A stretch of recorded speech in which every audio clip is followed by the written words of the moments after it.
سلام علیکم دوستانی عزیز، روزی همه شما بخیر شادی باشد. انشالله که همه شما خوب و تنسیت هستید. امروز ولاگ سر میکنیم ای کنوشنی. بعد بسیاری میگن که دخترها میگن دخترها کیان؟ دخترها همی کارگرای خزانی. 3 تا دختران میاین نوبت کتی خو میرن، همی اسپورا شگرد میگرونن و کسالیاشا اوکول دارو هم خیلی وای میکنن با میرن خسته. خیلی که ما کار میکنیم و هم خیلی کار میکنن کاری و های نمی اسپورا کپیل میمونن دارو اوکول میکنن و می نگابین میکنن ده همه اسپورا. بعد بسیارش اسپورا وای کسالان بسیاری میگن که یک اسپا چیکو میکنن یا این اسپورا چی باوای میکنن هیچی نمیکنن. این اسبا بسیارش ای چی واردگن ای سیرک.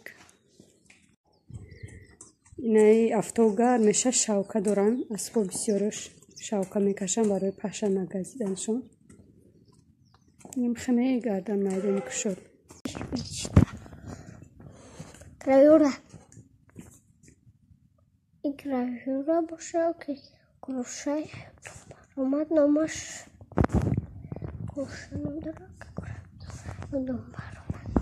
سهر کتی با سالکنی رفته کروما کرده اومده ای کنوشنی خسونگمی سسکه بیرون کدیستن بازی میخریم با ای قفای کاری خونه 5 لیتر شیر پختم. من نمیخوای جیرغات خو کردم. بینه چخل قایماق خش رو گرفته ای روش. وقتی تابستان ده ما شیر بسیار گرم نمیکنیم، نمیخوای شیر گرمک میکنیم و خو میکنیم.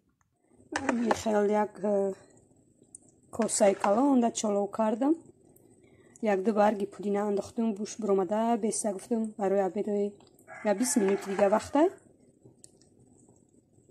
زلینو چیورا ناز نمیبینند در چالو.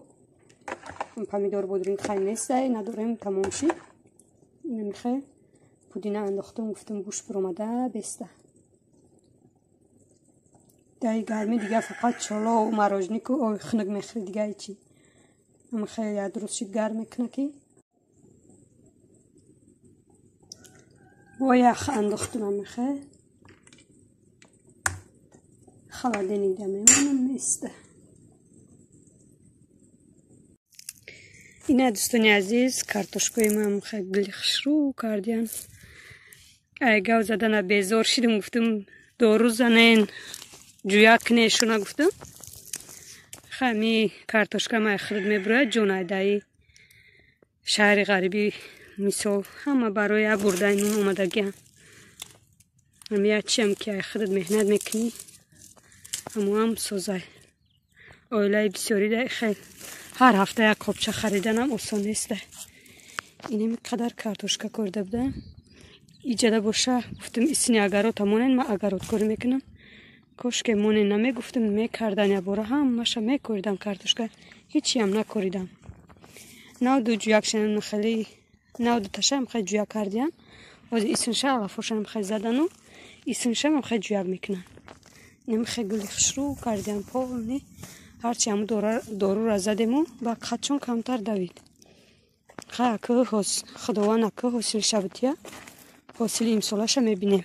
خیلی اصول هم ساز بودو مایدش بسیاری بعد شده بود اصول. این همی خیلی دوستانی عزیز.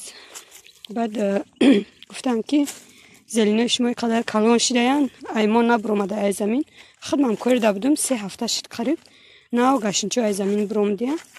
این همی تریتوریا ده پالنی اوکراب خودروی میبروید. چند سال پیشه که ده همجا کردگی بودن هر سال دیگه خودش خودروی برومده میگیره. ازی ما دوباره زلین کرده بودم و اینا برومده گشنیش اوکراب کردم و اینا برومده. این بخکای کارتوشکا ده هر جا داریم خیلی اوکرابه. این خیلی دوستانی عزیز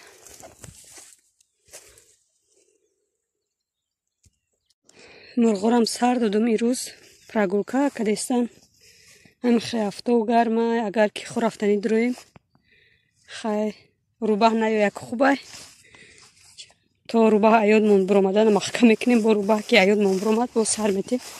این سر گفتیم که سرتشون دلو میسوزه همی خیلی میری پیشچشون بیرون در علف سوزه آخه دهنی درد همش جمع شده میستم که اوزی ما را سر میتن گفته هر جا سویا دا سویا خوان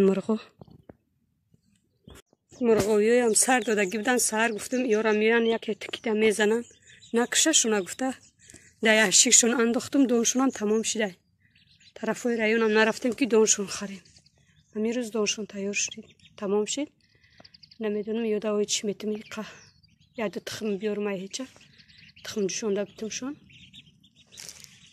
گفتم اون مرغوی های کلان گرفته اید گردک نبرشون هرسه مجل بردنشون و نکشنشون گفته می پیش حولیده می گردن خچون همی که خزک دارن که نمیتونن در آمده ای لیجه دا او پر کردن کدکو برای خچون او بازی کردن بسینی توجیکی دختر ما گفتم یا استالچاکه یا مربومان بدرویان او بازی کنن مرغوی ها به حد هوا گرم شدگی همی تریزه خونمون همی طرفی افتا و نشینه پس عبید میشه گرم میشه به نهایت گرم میشه تریزه هم هوی مرغوی گرم شدگیان گفتم یا وای کنه خیلی ساکر خیلی ها بدرویانک پیشترک من استال پیشترک بمون دو تاش درآمده تونستن یا تاش نگفتم برای استالمون آرورا بگی اوجا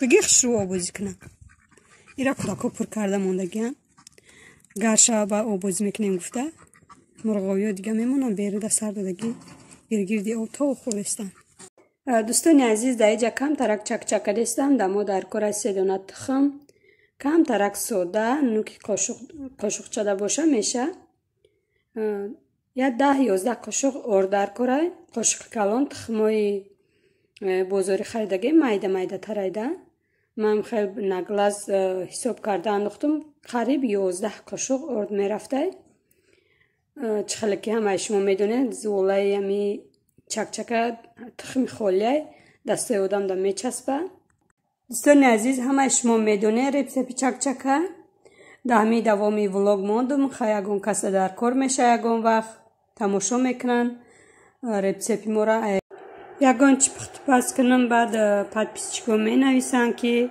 رسیپی چی با نشان نمیتین میخوام که همی کم اگر رسیپوشا گپ زده شما دا نشان تیم تا آخر نوارا با ما باشه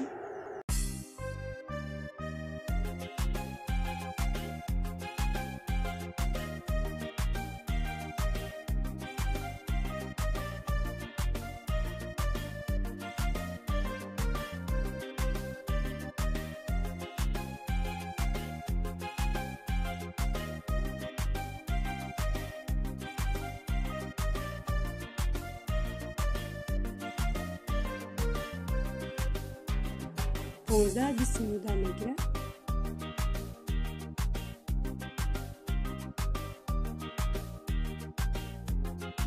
من خیلی کردم دوستانی عزیز تونو کردم روزی باشه رنگی اشتفا میبریم شما چه خیلی که خود هم خیلی بریم ما یک نیمشه رنگی اشتفا میبریم یا نیمشه کلانتر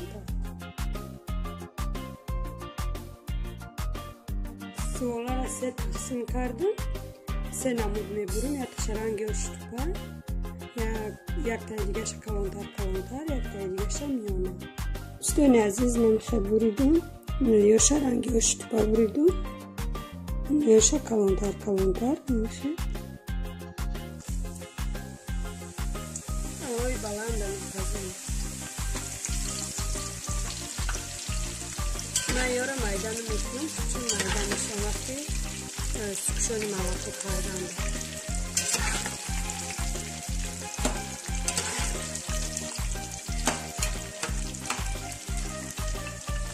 این دوستان عزیز تیار شد چک‌های ما یوش خیلی آمدگی لیستی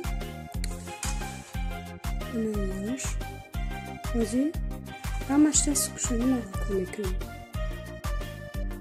نه برکه سکشونی مواقع کشیدم بازی باشه وای میکنیم نه یک جای میکنیم دوستان عزیز چک اوکراشینی هم نکردم با اوکراشینی کنی هم نرسید بگاهی پخته بودم اینا پگاه عبید شده اینمی قاقش مونده به نهایت چکچکی به مزه خوش رو اومد. فقط سوکشونی ملکو کردم، اصل نکردم.